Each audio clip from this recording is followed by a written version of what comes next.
Muito bom. Agora vamos falar um pouquinho sobre como representar os sinais elétricos ou de luz que circulam pelos meios cabeados.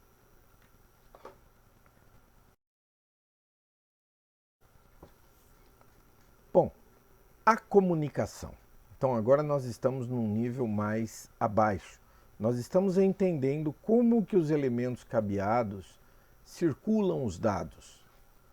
Bom, queremos lembrar que em primeiro lugar, isso aí começou com o telégrafo, com o teletipo, provavelmente no meio do século XIX, perdão, no meio do século XX, não, meio do século XIX mesmo, 1800 e alguma coisa. Eu circulava sinais conhecidos, um dos primeiros elementos que foram criados foi o código Morse, utilizando-se corrente contínua. Porém, em termos de comunicação de computadores, o primeiro processo que foi barato e funcional, ok? Foi o definido como serial RS232C. Não, ele não tem 232 elementos. Isso aí é um código. Mas o processo RS232C é a última versão do processo RS232. Tudo bem? Foram feitas muitas tentativas, mas a versão RS232C é a definitiva e funcional. A palavra RS existe em uma outra apostila minha que trata sobre comunicação serial RS232 de baixo nível entre dois microcontroladores. RS significa Recommended Standardization. É um padrão. Esse princípio válido até hoje é baseado no troca de informações chamado handshaking entre duas máquinas. E quem faz isso são partes especiais dos chips. Eu vou me basear na estrutura histórica, onde dois circuitos integrados foram aplicados largamente e que hoje estão integrados.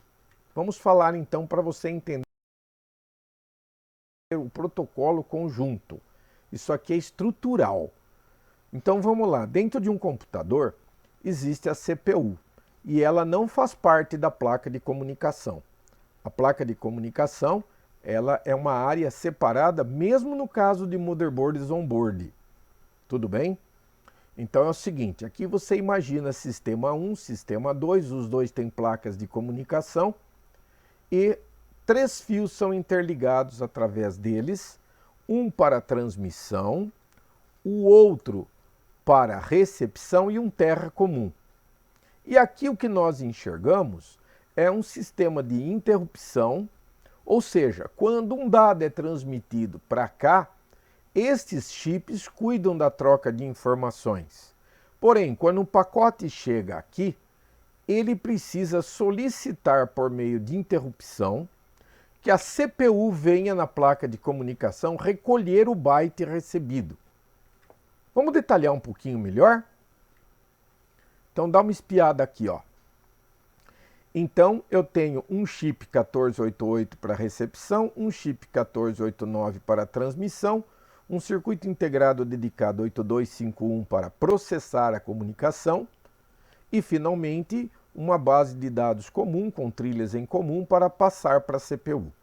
Quando um dado chega pela recepção, o 8251 sinaliza a CPU falando: temos dado.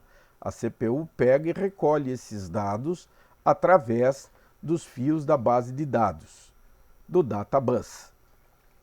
E isso porque ela foi avisada por interrupção que alguma coisa aconteceu. Atualmente, este conjunto todo aqui, do controlador e dos chips adaptados, ele já é um único circuito integrado dentro do setup, dentro da CMOS existente nas motherboards.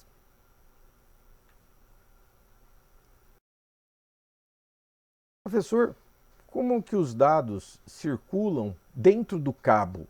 Então, eu vou dar uma ilustração animada aqui para você tentar entender. Para que não haja dúvida, eu coloquei este roxo e este vermelho para você entender a passagem. Então eu vou transmitir o bit 7 6543210 para o lado de cá e ele vai entrar pelo lado direito. Então vamos observar? Olhe. Observe que eu estou empurrando o vermelho para cá, ó. Quando ele chegou aqui, o último que entrou foi o bit roxinho, que, portanto, os dois, só para você entender como foi passado. Em outras palavras, foi passado bit por bit. Só se movimenta depois que o primeiro bit chegou. Então é ilusório dizer que os bits correm um atrás do outro. Não é verdade. Ele vai até o destino, quando ele chega no destino, ele permite que outro bit seja transmitido, só que ele faz isso numa velocidade tão elevada que a sensação é que o byte inteirinho foi transmitido. Mas se você prestar muita atenção, a grandeza que avalia a comunicação serial não é em megabyte, é em megabit, ou seja, milhões de bits por segundo. Muito bom. Vamos falar sobre a topologia dos computadores, o modo como nós conectamos os nós. É mais ou menos o seguinte: eu tenho o meio da comunicação, eu tenho a placa que está no computador. Agora, eu poderia conectar de qualquer jeito. Não, nós estamos evoluídos, senhores. O que vai acontecer aqui é o seguinte: nós temos 3 classes genéricas de redes. Nós começamos com aquela que nós batizamos de barramento. Então, estruturalmente, é assim que eles são interconectados. Significa que todos estão conectados através de um ponto central. Mas eles estão interligados de uma forma hierárquica. Tem vantagens. Primeiro que eu posso circular dados nos 2 sentidos do barramento. Outra grande vantagem é que o custo inicial é baixo. Você não colocou 4 máquinas, o custo da rede é muito baixo. Entretanto, claro, nem tudo que é bom dura para sempre, ele tem uma desvantagem. É suscetível a falhas, porque se houvesse uma interrupção em qualquer ponto da rede, você estaria seccionando a rede inteira. Pode parecer pouco, mas considere a possibilidade de um dos lados, que ficou, ter acesso à internet e o outro não. Você praticamente ilhou o grupo original. A flexibilidade também não é muito boa pela maneira de endereçamento e pela construção física. De modo que eu poderia dizer que, apesar de usar cabo TP com o RJ45, ele tem uma certa inflexibilidade, não no processo mecânico, mas na conexão e gerenciamento dos elementos para não perder a estruturação. Depois nós temos o anel. O anel tem essa estrutura que eu estou apresentando aqui para vocês. Você pode ver que qualquer máquina se comunica pelos 2 lados da rede. Isto, é claro, contribui para uma das vantagens. Tem direcionamento duplo. Se porventura o pacote transmitido fisicamente pelo cabo se perde aqui em algum lugar, ele ainda estará se propagando pelo outro lado. Isto garante um performance de rede muito bom.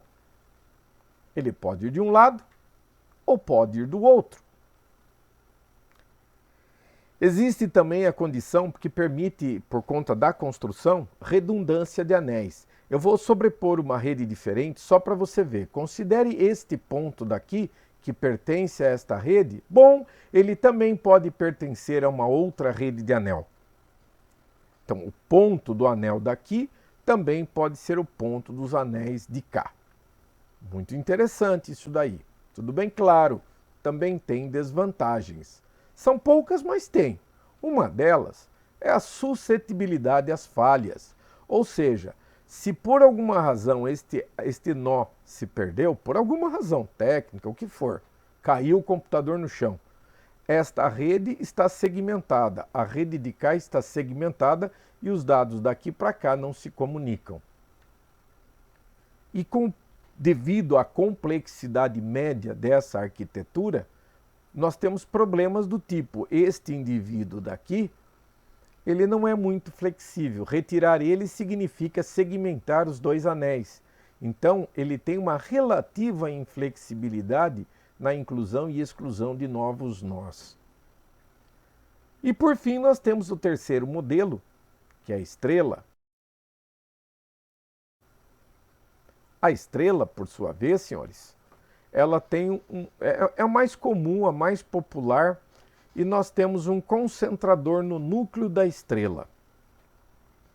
Todos os computadores se ligam nele e através dele acessam os outros caminhos. É muito utilizada, tem muita vantagem.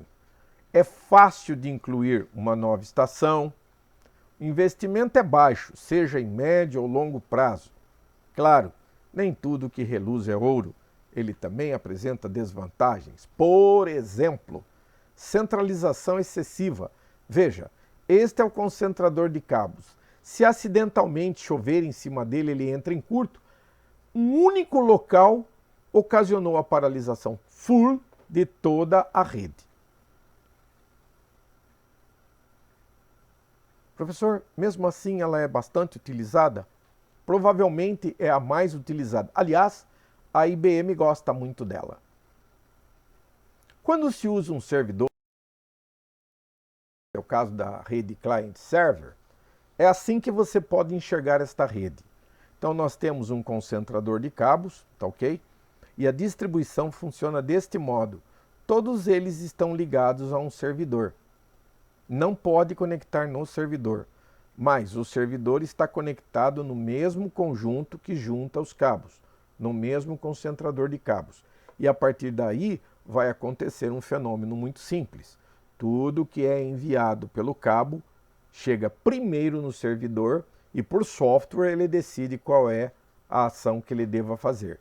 Quero lembrar que essa configuração permite multiplicidade de servidores, então eles também poderiam estar interligados aqui.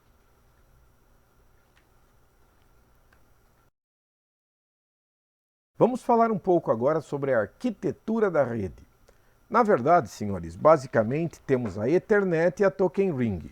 Mas vamos entender um pouco o histórico evolutivo disso para entender por que chegou nisto.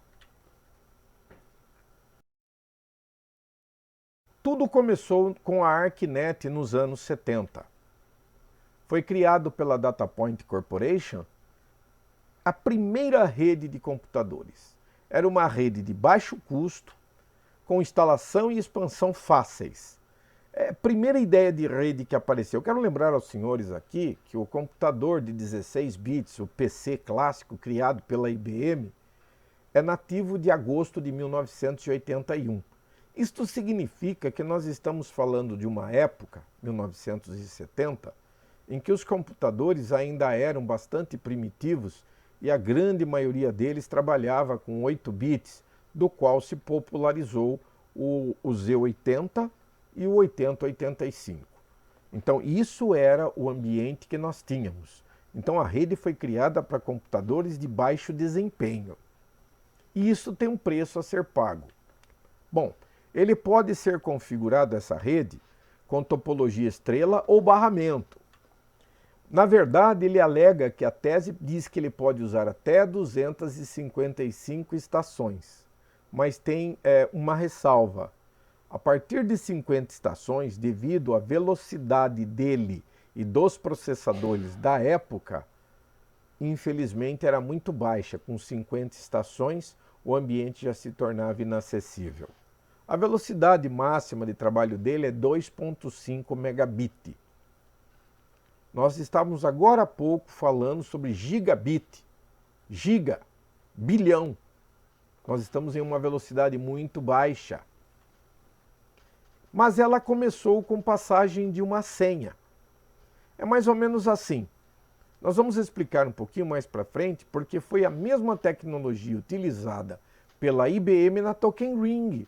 A ArcNet foi onde tudo começou num ambiente de 8 bits. A Token Ring chegou junto com os computadores da IBM. A topologia clássica é a estrela, e ele chega a velocidades de 16 megabits. Vamos pensar, 2.5 passou para 16 numa época relativamente próxima de anos 70. Portanto, desta forma, ela se tornou... Isso popularizou a IBM. Não é à toa que a IBM se tornou a maior indústria de computadores e redes do mundo. ela tem uma alta performance, ainda que a rede aumente por causa da tecnologia Token Ring, que significa passagem de uma senha. Aqui nós estamos mostrando alguns adaptadores, eu chamo a atenção para este adaptador daqui. O cabo é um DB, deixa eu ver, 1, 2, 3, 4, 5, 6, 7, 8, 8, 7, 15. Isso aqui é um DB15. O DB15 foi adotado pela IBM. E aqui ao lado você pode ver que nós temos o RJ45. Esta placa, mais moderna do que esses adaptadores, porque veja, se eu uso o cabeamento deste tipo, ele não vai encaixar no DB9.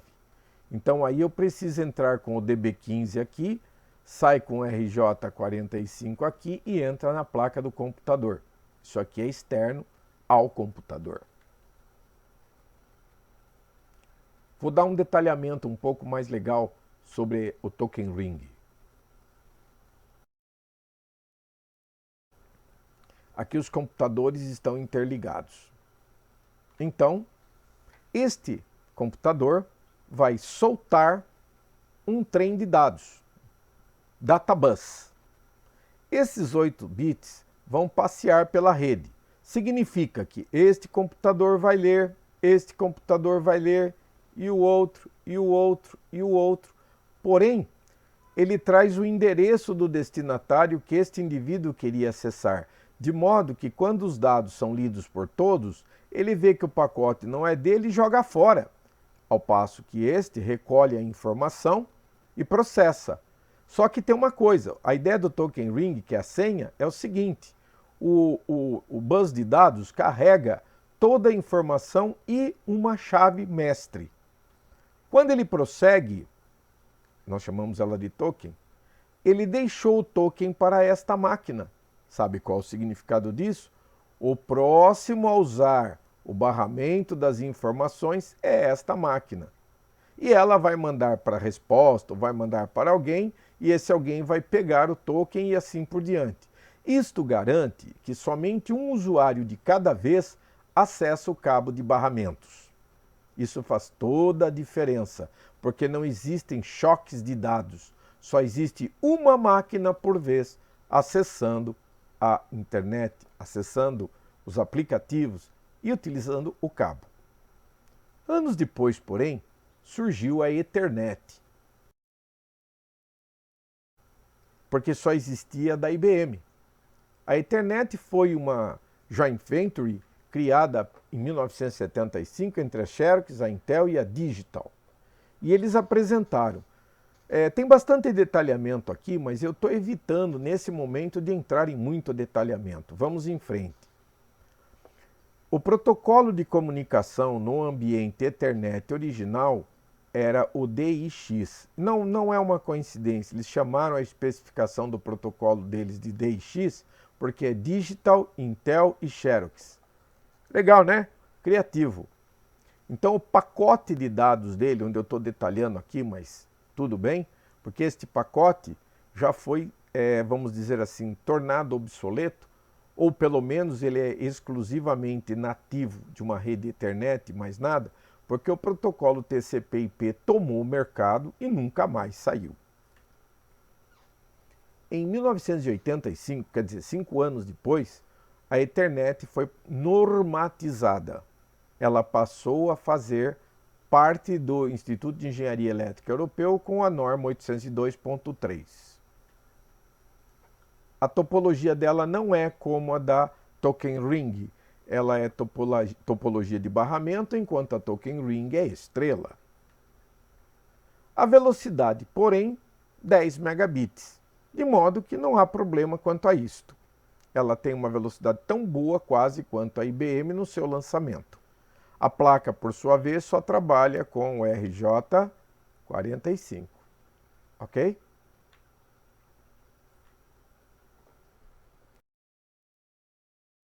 Só que não tinha como criar uma coisa comum, igual, porque existe uma questão judicial. Você estaria plagiando, você só mudou o nome. Isso não justifica a existência daquilo. Então essa placa tinha uma nova ideia. A nova tecnologia media o nível elétrico da rede e analisava se não tinha dado na rede. Como que ele sabe disso? Medindo a tensão no cabo da rede. Se tiver tensão positiva na rede, significa que ela está em repouso. Então, cada placa, independente do destinatário, não importa, qualquer placa poderia, a qualquer momento, medir a linha elétrica e, se estivesse livre de dados, ele pode jogar os dados dele ali dentro. Ou seja, diferente da Token Ring, que é uma rede determinística, onde apenas um utiliza o barramento, aqui todos podem utilizar o barramento simultaneamente. Só que temos um problema. Podem ocorrer colisões de dados. Então, ele precisou modificar a estrutura e introduzir uma técnica nova para melhorar a performance, porque ela cai quando ocorrem colisões. Então eles desenvolveram uma tecnologia que utiliza o protocolo CSMA-CD, que significa sensor de portadora com acesso múltiplo e detecção de colisão. Vou dar um exemplo disso aí para você entender melhor. Imagine que a primeira máquina mediu eletricamente o cabo e achou que estava tudo ok. Então o que ela faz? Ela lança os bits dela na rede. Mas, devido à distância física, de deslocamento e tudo, pode acontecer de uma das máquinas não estar ciente e ela vai fazer o quê? Ela mediu pouco antes do outro lançar. E vai acontecer isso. Isto significa que por um determinado tempo haverá oscilação elétrica na rede e os pacotes se perderam. Não haverá destinatário. Então, o que acontece dentro de um sistema desse? Depois de um determinado tempo sem obter resposta do pacote enviado, o transmissor entende que alguma coisa deu errado e ele vai tentar novamente transmitir na primeira folga da rede. Então essa rede é muito comumente conhecida, chamada de rede estatística. Ele mede para saber se vale a pena lançar e se tiver ok ele lança, mas pode ocorrer colisões. Na verdade ocorrem colisões.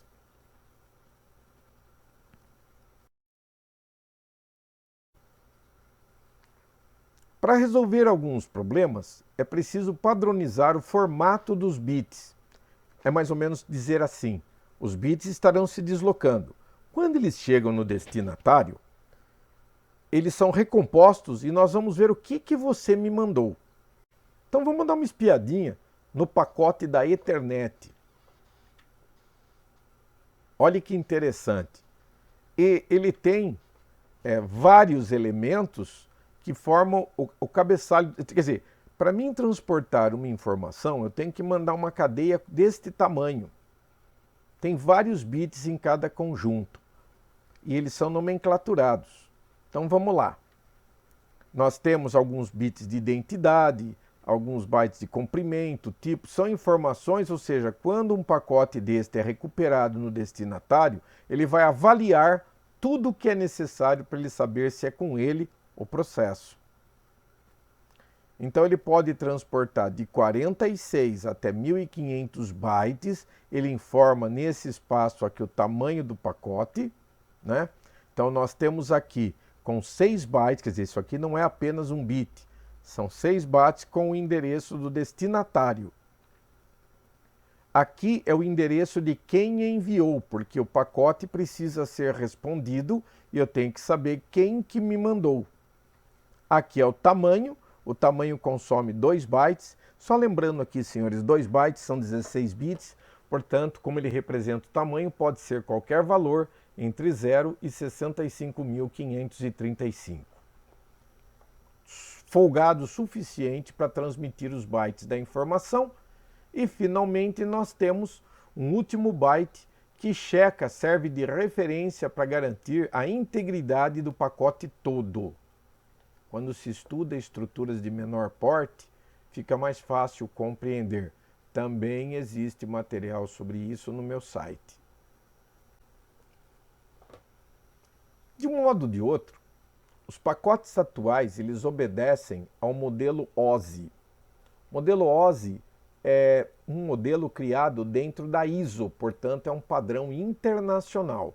Esse pacote é composto de 7 níveis e efetivamente ele não precisa ter os 8. Vamos fazer agora alguns comentários técnicos. Vamos lá.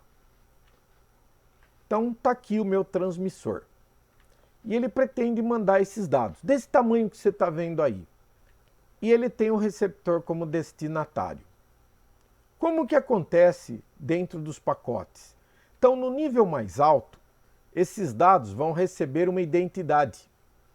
Quem executa isto é o protocolo APDU. Então, veja bem, ele está informando aqui, ó, aonde começou a cadeia. Porque depois eu vou mostrar, essa sequência vai ser completa, você vai entender como é bonita. Então, os dados que o cliente queria transmitir recebeu a identidade do pacote originário.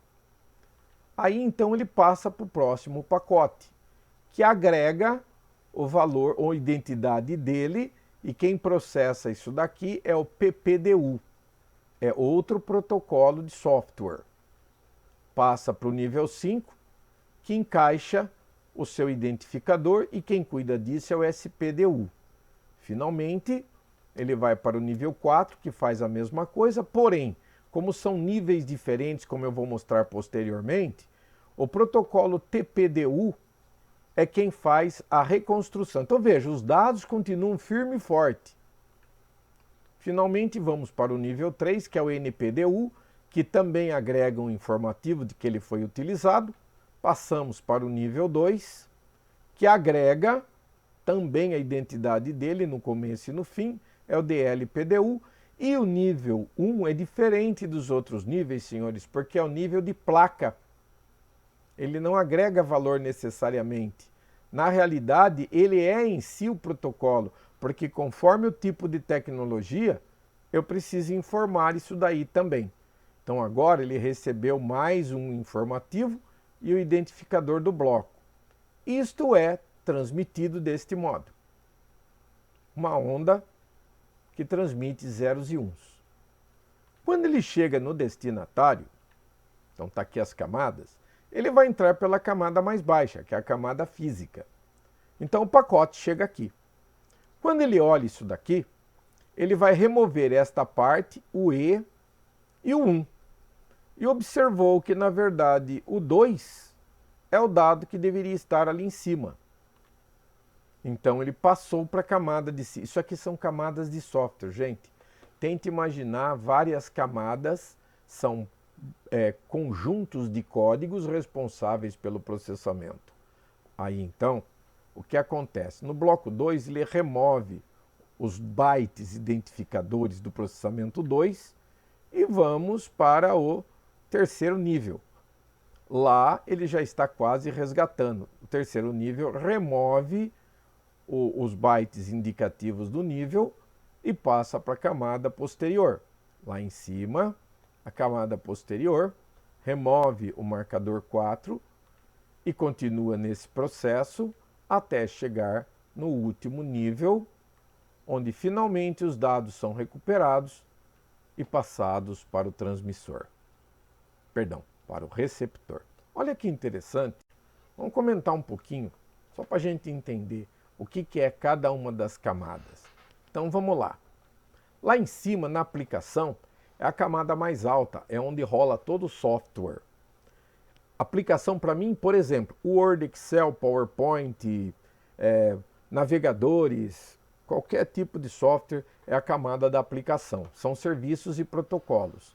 Esses serviços e protocolos de rede são eles que agregam os valores para a camada 7.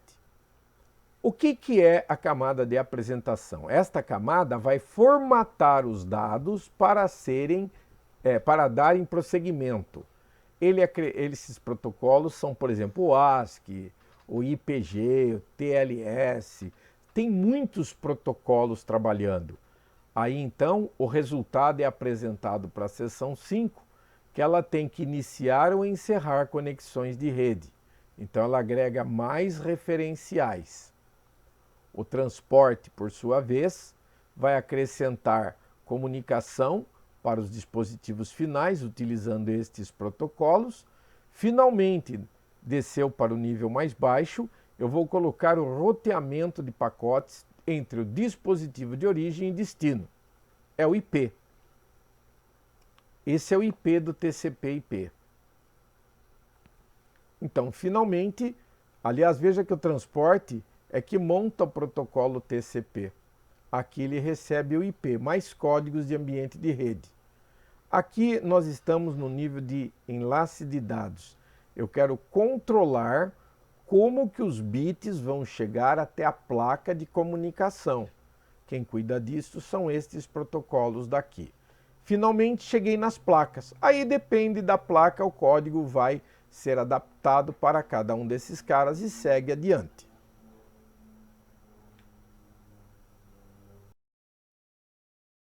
Vamos agora falar um pouco mais sobre os concentradores de dados, concentradores de cabos.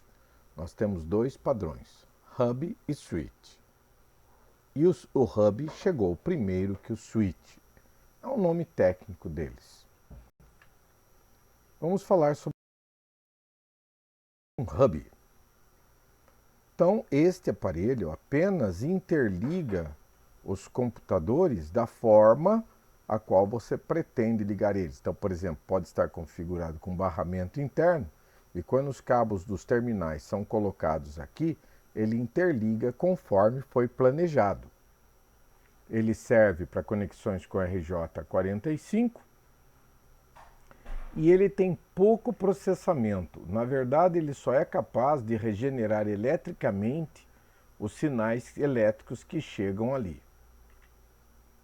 Ele não tem capacidade de gerenciamento. Então é o seguinte, existe uma distância máxima, que é 100 metros, né, depois do qual ele perde capacidade. O valor fica tão baixo que ele para de reconhecer os sinais de rede. Então, é mais ou menos isso aqui. Então, quando o cabo da rede se torna muito longo, costuma-se colocar repetidores ao longo da rede. Então, os repetidores só fazem isto daqui. O sinal elétrico degenera ao longo do tempo, depois que ele passa pelo repetidor, ele apenas é aumentado.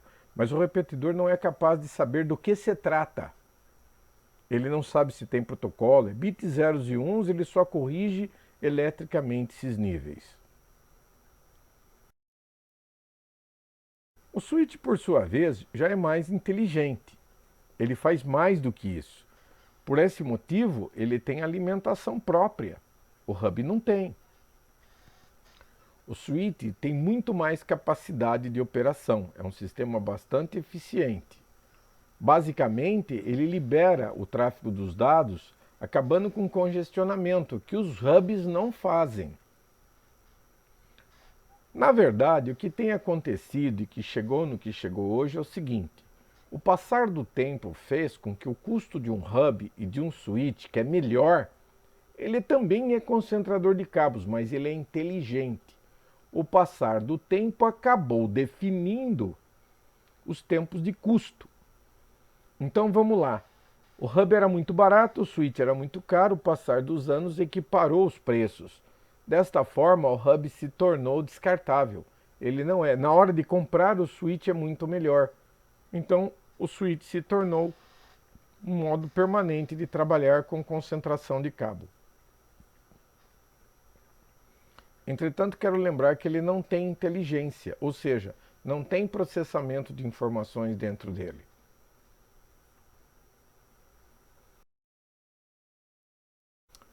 Existe um negócio chamado categorização de ambientes.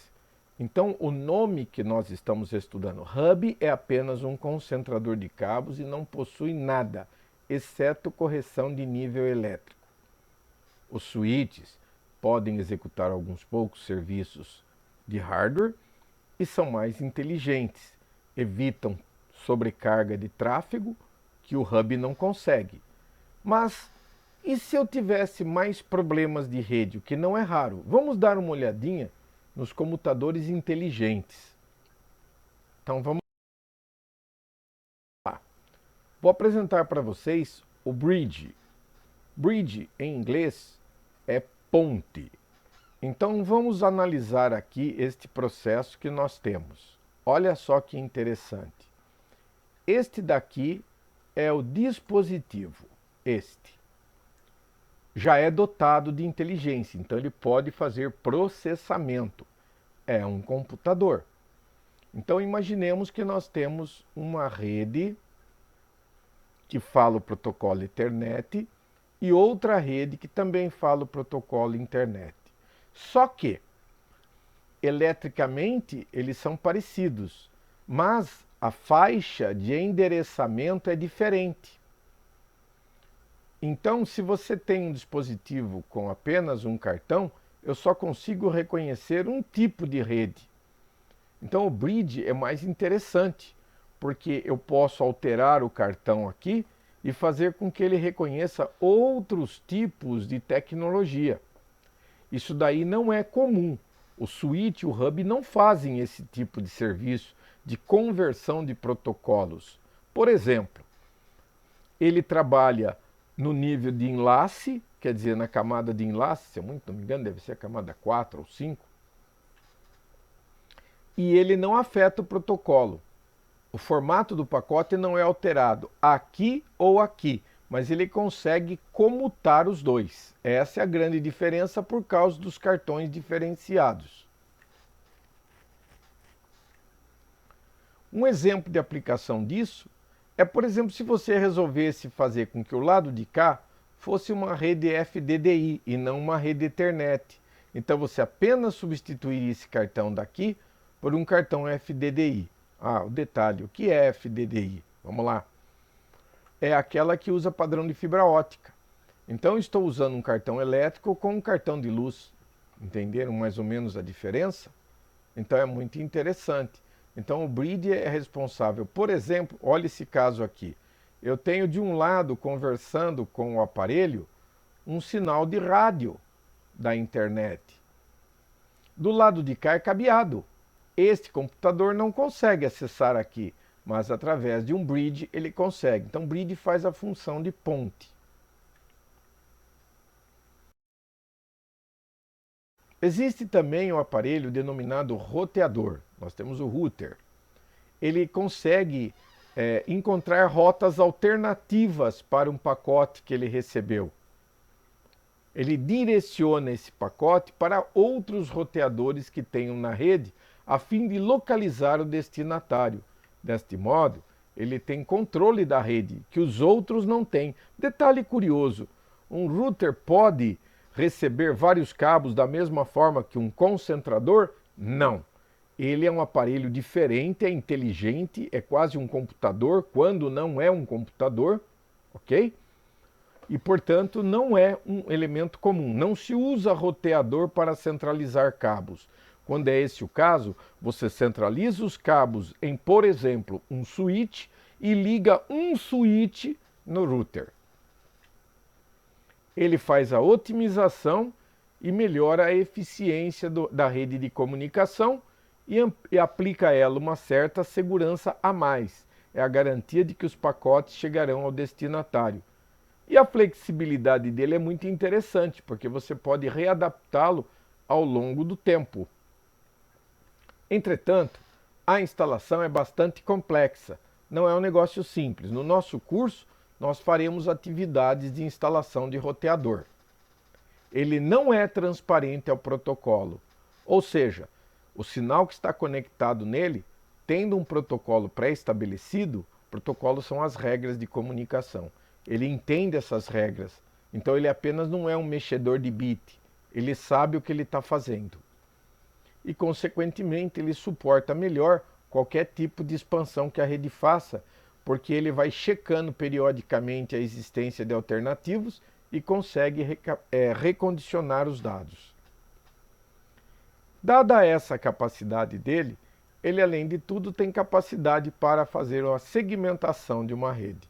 Existem outros níveis, os quais são bastante comuns, senhores, como, por exemplo, gateway.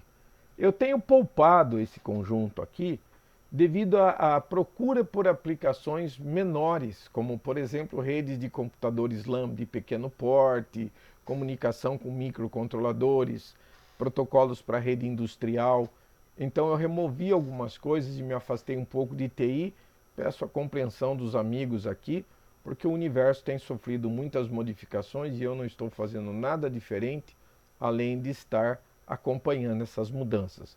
Meu muito obrigado a todos vocês.